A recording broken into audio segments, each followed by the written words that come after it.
Okay, so obviously I have a bit of a problem. Today's video is actually about two things, and the first one is showing all of the music tech gear I have. And then the second thing is showing you the tiny studio that I've been living in, this tiny room that I've been living and working and producing in since August of last year.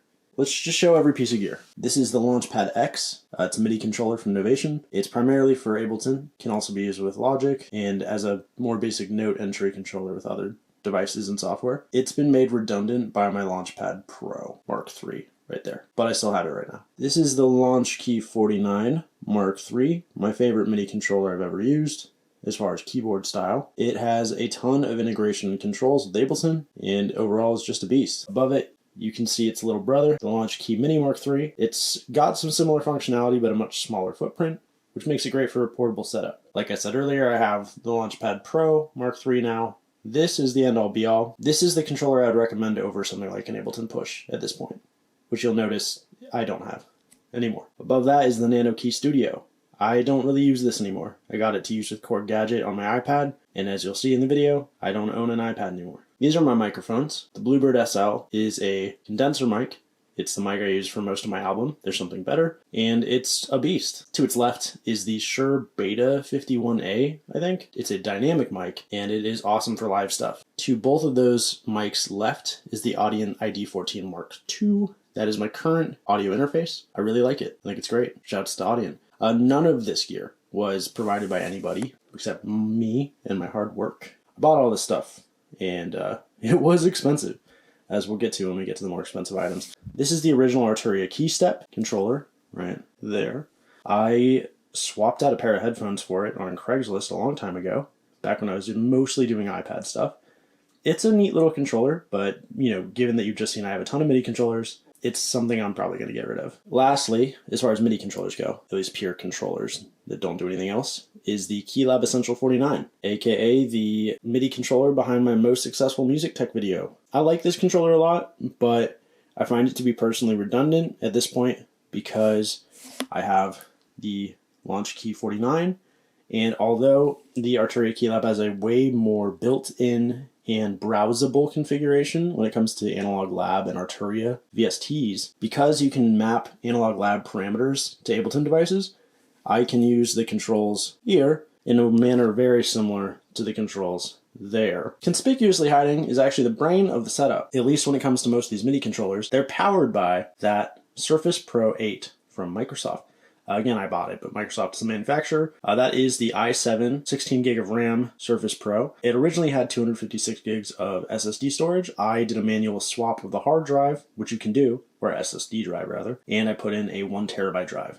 So it's a portable little beast. It is basically a tablet that works as a laptop that when you plug it into a monitor and keyboard, works as a desktop, and it powers all of my Ableton stuff right now. Before we get to the big guns, let's talk about headphones. These guys, the 215s from Shure, I'm pretty sure. Sorry. These guys, I got them kind of on a whim. Same with the Beta 58, because I thought I was going to do live performance stuff, and then, you know, the current situation we're in happened, and I'm mostly just focused on YouTube and in-studio stuff. But these hypothetically are for live use, although I can't hear my vocals very well when I use these, so I don't think they fit my ears right, because ears are weird. Not a problem when using over-ear headphones. So I have 2 pairs of over-ear headphones, and they are very nice. You'll notice I don't have any monitors on my bed right now. You know, speaker monitors. That's because I've lived in apartments and tiny rooms for quite a while, and I found that it wasn't worth trying to set up a monitor setup with speakers that was loud enough and properly calibrated to show me what my mixes actually sounded like. And so I ended up giving my speakers away to an awesome local artist named Danielle Slay, and just focusing on headphones. So the first headphones I have here are the Audiotechnica ATH R70Xs. These are open back, as you can clearly see. No pun intended. I use these primarily for mixing, as they give us a really flat, accurate sound. They were used to mix, or at least master, my album There's Something Better. Jake Stein did the actual mixing using his setup, and I'm actually not sure exactly everything he used because it was during the ongoing situation, and I was not able to be there in person. These are the best headphones I've ever used. These are the Shure 1540s. They're unbelievable, and they're very expensive, but they are so good. They're so good I don't even worry about having speakers. Someday I would like to have speakers, but it's probably not going to be anytime soon. Okay, so the doll-less stars of the show right now are these two little beasts right here. The MPC Live 2 from Akai and the Maschine Plus from Native Instruments. Now, these two have been in some of my most popular recent videos. I mean, really, these three here are like the stars of my show right now. They do different things. There is quite a bit of overlap between the MPC Live 2 and the Maschine Plus. In hindsight, do I need to own both? I'm not sure. And spoiler alert, I have an Akai Force on the way. And there's a very good chance the Akai Force is going to replace the MPC Live 2. We'll see. But the reasons I got these two devices are kind of different than the reason I got the Akai Force. I've realized none of these devices really handle live performance the way I want. And that's why the Akai Force is on the way. But we'll see if it actually does what I want it to do. I think it will, though. But yes, I'm not going to do a full comparison video here because that's for another day, and I've already done kind of videos like that. Maschine Plus is flawed, kind of glitchy, extremely beautiful sounding, extremely good workflow, DAW in a box, with a couple of missing features that I'm sure they'll add over time, and a CPU that makes me worried in the long term. The Akai MPC Live 2 is a tried and true second generation version of the MPC Live. It is a straight up beast. It has a battery, a speaker, and a bunch of internal synths that, in my opinion, pale in comparison to the sounds of the Maschine Plus. I have seen people in the comments of my videos say you should use both. Use the Maschine Plus as a sound generator for the MPC Live. That sounds extremely cumbersome to me, but live your best life. Hypothetically, you could probably use the auto sampler to literally extract your favorite patches out of the Maschine Plus. But in my opinion, because Maschine Plus is basically running desktop VSTs, if you already have a computer, you're probably better off auto sampling your VSTs from your computer than buying a standalone piece of gear just to rip the sounds out of it. The whole point of the Plus is that you can use this sounds on your computer in standalone without a computer. If you're gonna auto sample, just auto sample from a computer on the MPCs, whether that's the Live, the One, the X, or what have you, or the Force. Okay, yeah, so that is too much gear. And to be clear, I'm not keeping all of this, as I mentioned. So let's talk about what I would keep and what I will eventually be getting rid of. So definitely keeping the Novation Launchkey 49 Mark III. And again, none of this is sponsored. Like Novation, if you want to pay me, by all means, but I just like their gear. It's become my favorite. So keeping Launchkey 49 Mark III, keeping Launchkey Mini Mark III, definitely selling the Nanokey Studio. Although it is the star of one of my most popular videos, truthfully, I just have no need for it. I think the keys kind of suck. The integration with Korg Gadget's really good, but I don't have Korg Gadget anymore. And the integration of the keyboard right below it with Ableton is just so good. Like, I have no need for this. It's redundant. But that doesn't mean it's bad. It just means it doesn't fit my workflow. Other than the key action. I think the key action is actually bad. I would call that bad. Okay.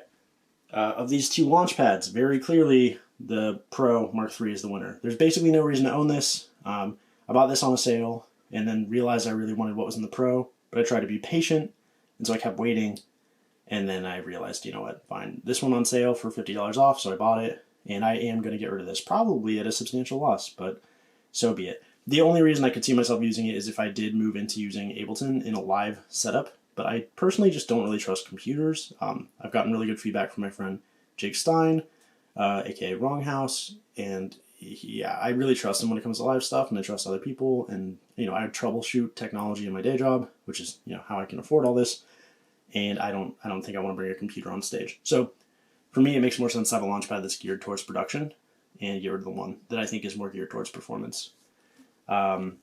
On the topic of keyboards I'm getting rid of, I think I already said this, but I'm going to get rid of the Keystep for sure.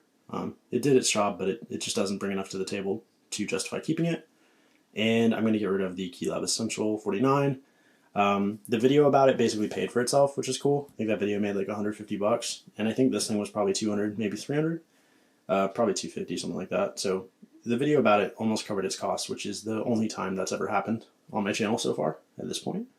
But I did hit 4,500 subs recently, which is really cool. Keeping the Audient, keeping those two microphones, they serve really different purposes. One is a studio recording mic and one is a live performance mic, although I have used the Shure mic for recording as well, especially with the groove boxes, because neither of these have phantom power, although you can use both of them with audio interfaces, so hypothetically you could provide phantom power to the Bluebird SL through either of these devices. And yeah, definitely keeping the Surface, although I do now have a desktop, because I have a problem.